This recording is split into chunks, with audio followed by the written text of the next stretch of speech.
Hello, I'm Yeonsoo LEE from KGSEA West Circle, and today I'm going to walk you through the basics of molecular geometry, more specifically about VSEPR theory. To start with, atoms in a molecule have a distinct shape in space, affecting the physical and chemical properties of the substance, such as reactivity and polarity. Thus, we use molecular geometry, which refers to the three-dimensional arrangement of atoms within a molecule.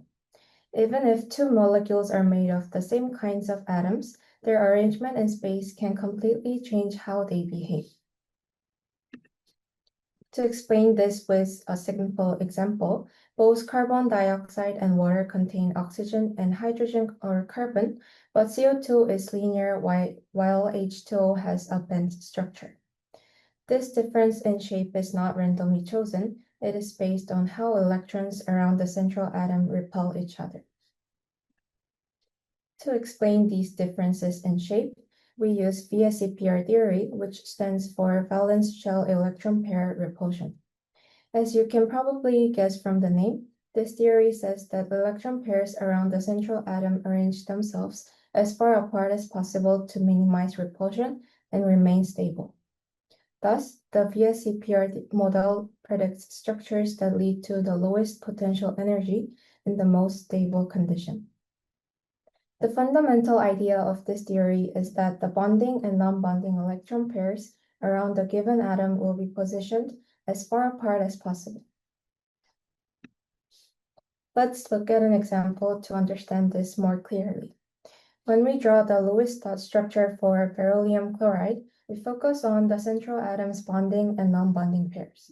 Beryllium forms two single bonds with chlorine atoms, one on each side. These bonds stay as far apart as possible, resulting in a linear geometry with a bond angle of 180 degrees.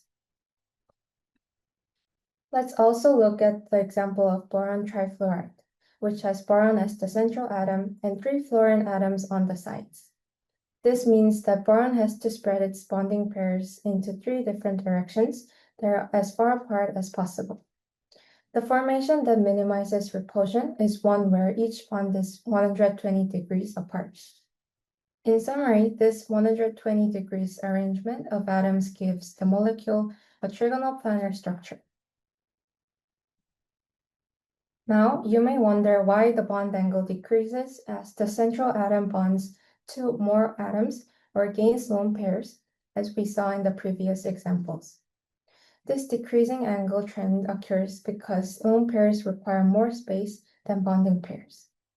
In other words, as the number of lone pairs increases, the bonding pairs are pushed closer together. Since the bonding pairs are squeezed more tightly, the bond angle decreases as shown by this trend. The key point is that lone pairs occupy more room than bonding pairs, so they compress the angles between bonding pairs. This happens because non-bonding pairs exert stronger repulsive forces on adjacent electron domains. To look a little deeper, the relative strengths of repulsion follow this order. Lone pair to lone pair bonding has the greatest strengths, then lone pair to bonding pair, and bonding to bonding pair at the least. This difference in repulsion strengths explains why bond angles decrease as the number of lone pairs increases. However, molecular geometry focuses specifically on the arrangement of atoms in a molecule or ion.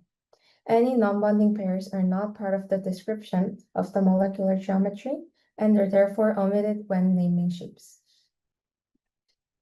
Let's look at some specific examples to identify molecular geometries.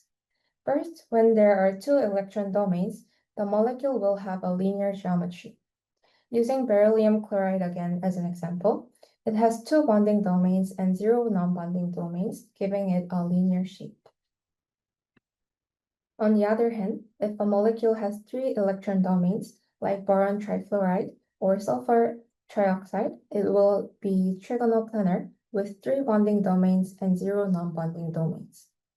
However, unlike electron domain geometry, molecular geometry can differ even when the number of electron domains is the same.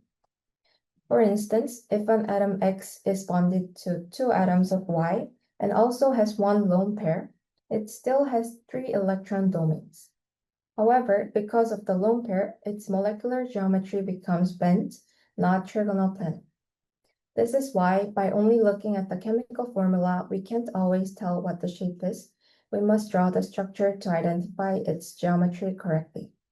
As the number of electron domains increases, the number of possible molecular geometries also increases.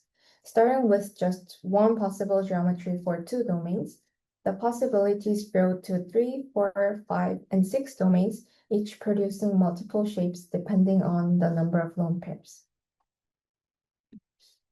So today we learned the basics of KGSEA theory, and more specifically how it explains molecular geometry. Thank you.